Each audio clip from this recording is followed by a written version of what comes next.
What's happening, guys? It's Mike at Mike's Total Dragon Channel, and tonight we have another double shot of Dragon. Savage Dragon issues number 40, number 41 are the ones we're going to be looking at tonight. Um, these two issues right here are very, I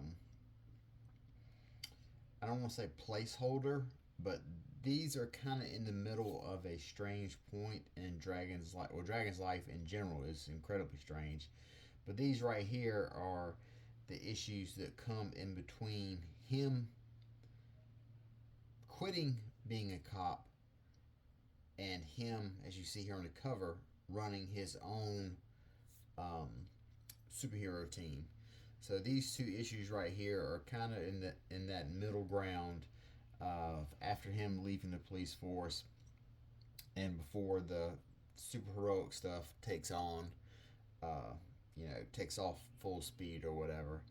Um, where we're at so far, Savage Dragon has finally given up on the police force for good. He basically walked out on the police force and said he was tired of dealing with the bull crap and the bureaucracy and everything, etc., etc. You know, and he was bounty hunting for a little bit. But now he, this is in the aftermath of the Martian invasion, which they just had. So we have, as always, there's our credits: Eric Larson, creator, writer, penciler, inker. Savage Dragon number 40. And we open up with this page right here. Uncle Sam wants you to lead the new Youngblood. And what we see is he is talking to Super Patriot right here. And basically, from what I am able to gather, is after the Mars Attacks storyline, the Youngblood members are dead, missing, in action, or whatever. We see Super Patriot right here. He says, "Save me the sales pitch and the sob story. I'm well aware the Martian invasion has rendered Youngblood missing and presumed dead, and I'm not about to sign up for another tour of duty." So, longtime superhero Super Patriot has turned it down. So that's where we start off at. Last we saw, She-Dragon had joined the police force in an attempt to make up for Savage Dragon leaving, and she's no match for these type of crooks they're fighting here in Chicago. We have another page here with the Horde and Police Commissioner Mendoza. The Horde, he is secretly running the Vicious Circle because he has these little worms that he puts on people, and they are at his control after that. So he is running the Vicious Circle on the low. Police Chief Mendoza has gotten Dragon so fed up that he quit the force. So these two are working in cahoots. Then we have this scene right here is really weird. It feels weird that this guy here, he's a police officer, and this whole page is about his fractured relationship with his brother. And I don't believe his brother was ever mentioned before. So we have a whole page dedicated to a relationship between Big Brother and Little Brother, when up to now we never even knew that Big Brother here was a convict. So that's kind of weird or whatever. Then we have Dragon and his best friend on the police force, Alex. She's talking to him. Dragon says, "I'm just kind of hanging around nowadays, kind of helping out, clean up the Martian invasion." And then we see all these members of the Vicious Circle here have gathered around Savage Dragon, and they're going to take him out. But however, what they did not know is that Savage Dragon is packing a shrink ray. So he found this shrink ray in the wreckage of the Martian attack, and he just happened to have it on him. And he blasts all these vicious circle crooks, and now they're all little midgets, or not even midgets, they're smaller than that, they're like Smurf size, and they go running down this sewer grate right here. And then of course Dragon destroys it because he says he doesn't want the shrinking ray getting into the wrong hands. And this is the guy here. He is now pitching, leading Youngblood to Savage Dragon. Then we cut to this guy here was like the mad scientist of the Vicious Horde. And he says, meet the new and improved Cyberface. So they have Cyberface's head in a bowl strapped to Brainy Ape's head. So with a superpowered chicken looking on. And then the mad scientist goes, this is so cool. Only Eric Larson could come up with something like this. So now we have, and then that brings us to Dragon and this guy from the government wanting to enlist Dragon to run Youngblood. Dragon says, I'll lead your team, but I don't want to call it Youngblood. And this guy's kind of shocked by that. He goes, Dragon says, the Youngblood name is meaningless. It was dreamed up to sound new and hip and cool to sell merchandise. That's not the kind of operation I want to head up. And the guy says, well, okay, I'll take it back to the president. We'll see what we can do.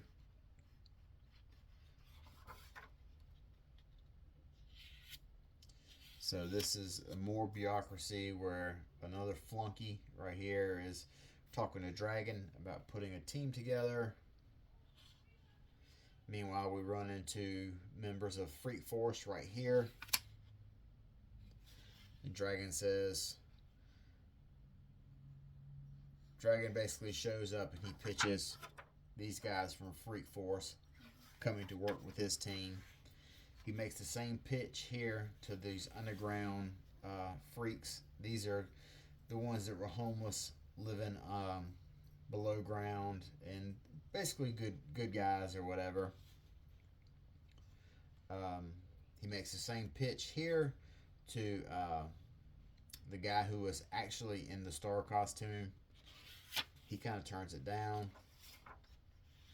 Then he comes across Killcat and Kid Avenger. Savage Dragon wants to recruit the Avenger, not Killcat. Killcat is kind of blown away by that. These two had a mini-series of their own, and as if you've seen the previous appearances of Killcat, he's basically an incompetent moron. You know, so he's basically a joke character. And Kid Avenger is the one that Dragon wants on the team. So then we see all the people right here that Savage Dragon's assembled. And he says, say goodbye to your old life.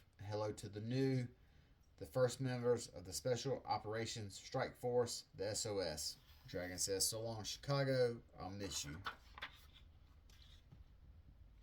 And then we have the Horde right here. And all the little small guys that got shrank by Dragon's shrinking ray show up, and just the Horde is face palming himself, thinking he can't get over the situation that he's found himself in since he's taken over the Vicious Circle. Then we have a handful of pinups right here of Dragon doing, a very strange sort of pinups. They have 3 pinups here. It's not even a story of Dragon being tested by scientists, testing like his strength or his muscles or whatever. So it's kind of weird that they choose these 3 pinups. It's not really weird that they have 3 pinups, but they have 3 pinups that kind of tell a small story. Like this pinup right here is Dragon just standing here. There's not even any action or anything. And here he's trying to hold back some sort of block or something that's pushing him. Then now he's has a moment with Rapture right here. So that was Savage Dragon number 40. Then, of course, we have the infamous letter page. Erik Larsen teases us with next issue. The team sets up shop in Washington, D.C. Barbaric and Ricochet get married. Bad guys attack. Hoo-hoo. So, like I said, these two issues right here are kind of, I don't want to really say not essential to the storyline, but just kind of some really filler stuff, because after this issue here is when it really starts to crank up and get crazy. So we have issue number 41 right here. We see Barbaric and Ricochet getting married, and if we know anything about comic book weddings, is that there is going to be a fight is going to start, a fight is going to break out. Supervillains are going to attack. That's just how it goes with comic book weddings. We've got Bill Clinton right here on the opening page. He's welcoming Dragon and everybody to the team.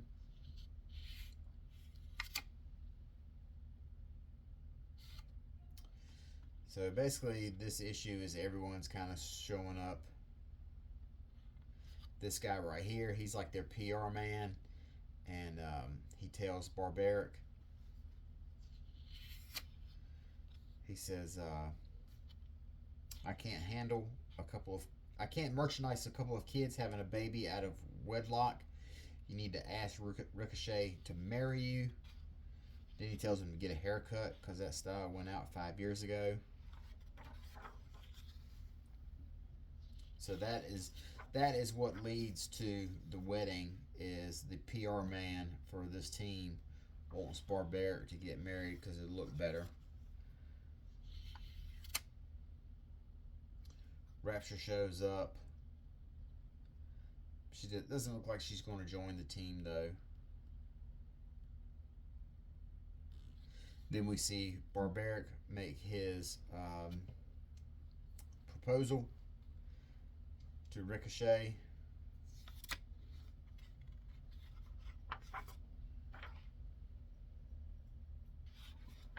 Not to be confused with the wrestler Ricochet. And now this woman here, her name is Jennifer. She is the one who was in an abusive relationship, and her powers kicked in, and she ended up killing her husband. So she has appeared in a back issue not really terribly a long time ago, but that's how she joined the team, and that's how Dragon knows her. And of course, if you know Dragon, you know that a relationship between these two is inevitable. Barbaric talks to Dragon about having his bachelor party. Now he's getting a haircut. Barbaric wonders why we have wedding invitations for Superman, Fantastic Four, Leonard the Duck. Barbaric says, I want to have one of those big old superhero weddings like Reed and Sue did. And she goes, are you crazy? All kinds of bad guys attacked their wedding, and they nearly leveled New York. It was a disaster. Barbaric always has been kind of a man-child, I guess you would say. He's someone who is very childish and immature, So he's the one who is, his big concern is the wedding and getting an action figure. So here he is, he's getting married.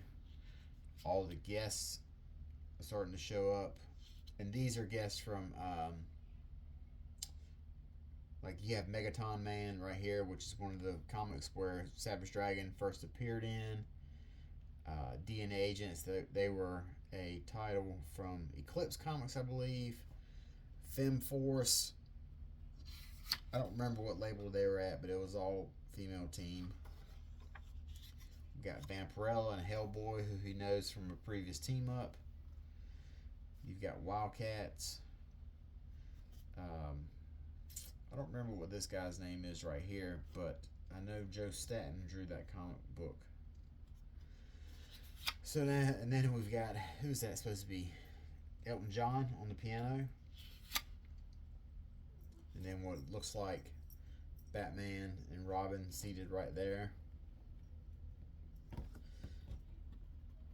So now we're starting to have the wedding, and of course, you can basically write it in. You can pencil it in. Here comes the bad guys to bust up the wedding.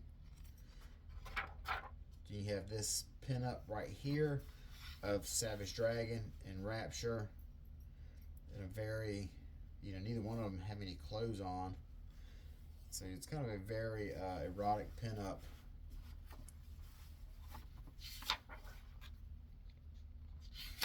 An ad for the Ninja Turtles book. So now, of course, just a huge fight breaks out. And then Ricochet goes, "You assholes are ruining my wedding. Stop it. You can attack us anytime you want. You didn't have to do it on my wedding day. Now either sit down or get the hell out of here."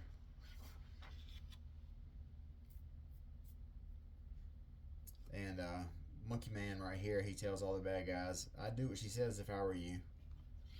So she's basically put the fear into God. This angry woman on her wedding day has put the fear of God into all these supervillains. So now they say their vows. They get married. The Reverend says she may kiss the bride.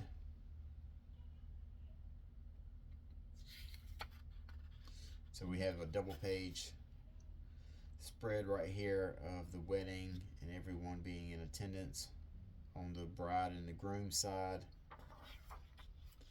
And then she takes off her garter belt and throws it over her shoulder. Or no, I'm sorry, she takes the bouquet up. She throws the bouquet over her shoulder, and it lands with the lady who just joined, Jennifer, who just joined the team. And then Barbaric takes off her garter belt and throws it, and it lands on Dragon's fin, saying that he's going to be the next one to get married.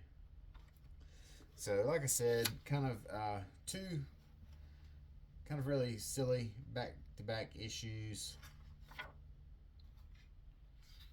But what they're doing is they're really setting up for the next issue, which leads into one of the biggest Savage Dragon storylines, at least early on. And we see it teased right here. Next, Dark Lord. He wants our planet. We don't want him to have it. Therein lies the conflict. So Dark Lord the storyline with him is very much a game-changing storyline for this early part of the run. It's probably the biggest. It's probably the biggest of the big bad he's had, and the Dark Lord is the big bad for the superhero team version of Savage Dragon. Much like how the Vicious Circle was the big bad for him when he was a cop, Dark Lord is the big bad for this super heroic or super team version of Savage Dragon. So that is issues number 40 and number 41 right here of the Savage Dragon. And hopefully I can get some more issues done soon. I feel like I say that every time, but they always seem to fall by the wayside. But I do like doing 2 issues at a time. That kind of makes things go a little bit quicker. Hopefully we'll be at 50 issues sometime here soon, and then only have about another 200 something more to go. So until next time, you guys take care of yourself. We'll talk to you later. Bye bye.